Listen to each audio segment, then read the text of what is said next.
Hello everyone, কেমন আছেন সবাই?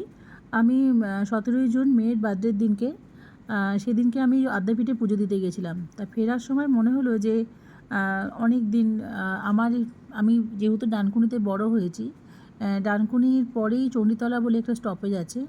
চণ্ডীতলার নাম যে কারণে হয়েছে সেই মা চণ্ডীর মন্দিরে একবার যাব। এই হচ্ছে মা চণ্ডীর মন্দির। প্রায় ধরুন এখানকার ঘট মানে মায়ের যে ঘট সে 500 বছরের পুরনো। তার আগে বলে রাখি, এই ডানকুনি চণ্ডীতলা পাশ দিয়ে একটা সরস্বতী নদী বয়ে গেছে, যেটা এখন সরস্বতী খাল। এবং ওই নদী দিয়ে নাকি বিভিন্ন সওদাগররা বাণিজ্য করতে যেতেন। এবং চাঁদ সওদাগরের আমল থেকে এইখানে নাকি ঘট স্থাপন করা হয়েছিল। সেই ঘটই এই মায়ের পুজো করা হয়, পরে মূর্তি স্থাপন করা হয়।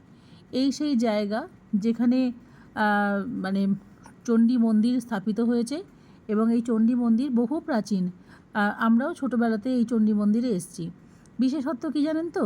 যে আপনি যদি বিশ্বাস করে মায়ের কাছে আসেন, তাহলে কিন্তু মা অনেক সময় সাড়া দিয়ে দেয়। এবং যেহেতু ভিড় নেই এখানে, এখানে বসে একটা অস্বাভাবিক শান্তি পাওয়া যায়। এই হলো মা চণ্ডী। চণ্ডী অর্থাৎ দুর্গার আদি রূপ মা চণ্ডী। চণ্ডী সব, মা চণ্ডী শক্তি। শক্তি থেকেই দুর্গা কালী সমস্ত রূপের উৎপত্তি হয়েছে।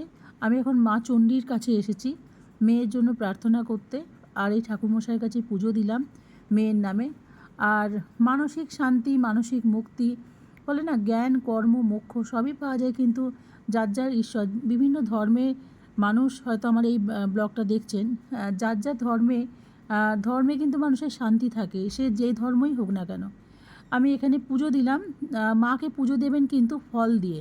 এটা সম্পূর্ণ আমার ব্যক্তিগত ব্যাপার। আমি জানি না আপনাদের কী, তবে ফল দেবেন, তাহলে কিন্তু ফল পাবেন।